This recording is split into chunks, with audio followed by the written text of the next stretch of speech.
Have you ever opened the Bible, started reading First Chronicles, saw page after page of names, and skipped ahead? You're not alone. But what if I told you these 9 chapters contain one of the biggest messages in the entire Bible? They're not just names, they're proof. Proof that God keeps his promises across thousands of years. And hidden inside these family trees are stories that point directly to Jesus Christ.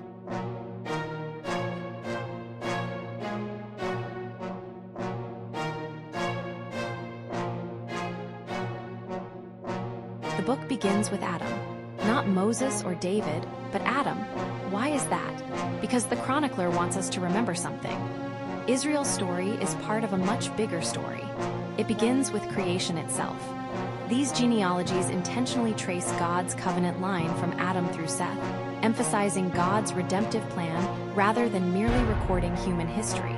Genesis includes many family lines, and Chronicles deliberately follows the lineage connected to God's covenant promises.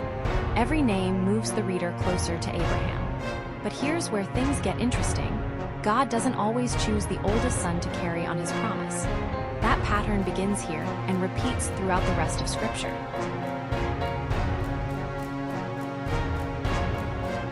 Now the genealogy slows down. But why? Because David is the focus. Chronicles was written after the Babylonian exile to remind the returning Jews that God's covenant with David still stood. Even after Jerusalem was destroyed, God hadn't abandoned his promises. The genealogy doesn't stop with David. It continues beyond the exile, intentionally showing that the royal line survived. Imagine returning from exile and wondering if God's promises had died. That is exactly who Chronicles was written for. It was a reminder of God's everlasting faithfulness to his people. Then suddenly, what seems to be a random name gets more attention than the rest: Jabez. He gets 2 extra verses. His mother named him Pain because of his bris, yet Scripture says he was more honorable than his brothers. He prayed for God's blessing, and God answered. The prayer is not a formula for material prosperity. Instead, it is a sincere prayer for God's favor and usefulness in fulfilling God's purposes. God isn't impressed by your past. He's interested in your faith. But Jabez isn't the biggest surprise in these genealogies. The tribes east of the Jordan are discussed next. Why spend so much time listing the Levites? Because worship mattered. After the exile, proper priestly ancestry was essential for restoring temple worship according to God's law. If someone couldn't prove they belonged to the priestly family, they couldn't serve. Genealogies weren't just historical records. They determined who could minister before God. Imagine applying for your life's calling and needing a family record over 500 years old.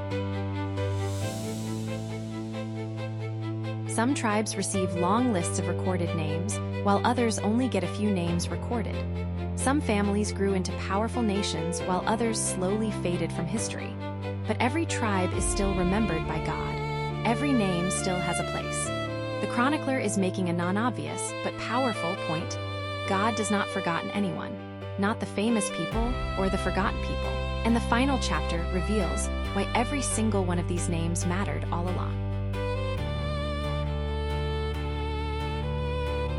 In chapter 9, the genealogy suddenly shifts. People are back in Jerusalem because the exile has ended. The temple servants return, the gatekeepers return, and the priests return. This isn't just a list of endless people, it's a homecoming.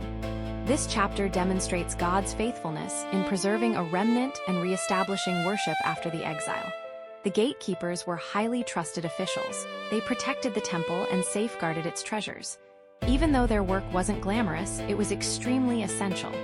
Everyone had their own specific responsibilities. Some people preached, some people sang, some guarded the doors, some looked after the utensils. Every role mattered. God values faithfulness more than visibility. And that leads to the biggest lesson of these 9 chapters. At first, these chapters in First Chronicles just look like a bunch of random names, but they're actually evidence. They're evidence that God kept his promise to Adam, God kept his promise to Abraham, and that God kept his promise to David. They're evidence that God preserved the priesthood, God preserved his people, and God preserved the royal line. You may wonder why God included thousands of ordinary names. But when you think about it, each name tells the same story, that God remembers. The names we skip remind us of the God who never skips over us. And the ultimate evidence of God's goodness is the coming of Jesus Christ.